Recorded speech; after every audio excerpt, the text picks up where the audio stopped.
বিসমিল্লাহির রহমানির রহিম। সর্বশক্তিমান আল্লাহ, তার নামে শুরু করলাম আজকের যে ভিডিওটা অর্জুন গাছ নিয়ে। বাংলাদেশে এখন বর্তমানে একটা রোগ নিয়ে মানুষে খুব ভুগতেছে। সেটা মানুষের অসচেতন থাকার কারণে ভুগতেছে। কারণ এখন বর্তমানে মানুষের হার্টের রোগটা বেশি।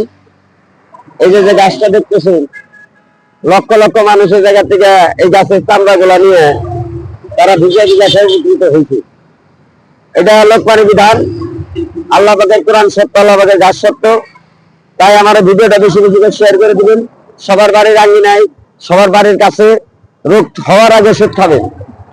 রোগ হয়ে গেলে বাদে ওষুধ খাবেন তা নয়। সুস্থ থাকার জন্য যা যা দরকার, চামড়া ঢিলা দেবো, লুচে দেবো, কিন্তু মানুষের দেহের ভিতরে কোনো ঘুণ আসবে না। এটা নাম অর্জুন গাছের ছাল। আপনারা যে কোনো জায়গাতে এরকম ভাবে কাটবেন, এরকম ভাবে কেটে এই যে অর্জুন গাছের ছালটা রাত্রিতে ভিজিয়ে রাখবেন। এটা রাস্তাঘাটে সব জায়গায় পাওয়া যায়। এই যে ছালটা, এটা সুন্দর কুচি কুচি করে কেটে একটা গ্লাসের মধ্যে ভিজিয়ে রাখবেন। সকালবেলা খালি পেটে আপনারা এই অর্জুন গাছের এই ছালের রসটা আপনারা সকালে বাসি পেটে সেবন করবেন। আপনার হার্ট ভালো, রক্ত পরিষ্কার, আপনার দেহের ভিতরে কোনো অ্যালার্জি ঢুকবে না।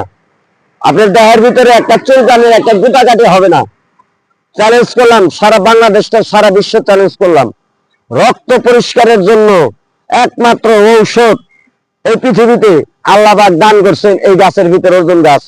যদি আমার কথা কেউ ফিরে দিতে পারেন, আপনি কমান্ডে লিখবেন। আমার ভিডিওটা বেশি বেশি করে শেয়ার করে দিবেন। কালামপুর বাজার মামার শরবত, আমি মাসুদ কবিরাজ। সারা জীবন মানুষের সেবা করে গেছি, বিগত 45 বছর আমার দোকানের বয়স। লক্ষ্য করবেন, খেয়াল করবেন, চিনলে চুরি না চিনলে ভাত রান্না করি। এটা একটা মহা একটা রাস্তার মাঝে দাঁড়িয়ে আমি আজকে আপনাদেরকে অর্জুন গাছটা দেখাই দিলাম, তুলে দিলাম। পাতাটা কিন্তু দেখাও, পাতাটাকে ঘুরে ঘুরে দেখাও, পাতাটাকে ঘুরে ঘুরে দেখো। এই তো অর্জুন গাছ, চিনে রাখবেন আপনারা। হ্যাঁ, এই তো অর্জুন গাছ চিনে রাখবেন। রাস্তার ধারে হয়, কারো বাড়িতে হয়, যে জায়গায় পাবেন। এই গাছের চামড়াটা সুন্দর করে সেগুলা কুচি কুচি করে কাইটা রাত্রিতে ভিজে রাখবেন। সকালবেলা দেখবেন পানিটা রক্তবরণ হয়েছে। ওই পানিটা আপনারা সেবন করবেন নিয়মিত। আপনার সারা জীবন খাইলে বাদে আপনার দেহের আঠা কখনো ছুটবে না। আলস্যতা হলে দরিদ্র লক্ষণ, এটা মনে রাখবেন সবসময়। আলস্যতা করবেন, সে জায়গার মধ্যে ভেজালে পড়বেন। আলস্যতা কখনো করবেন না।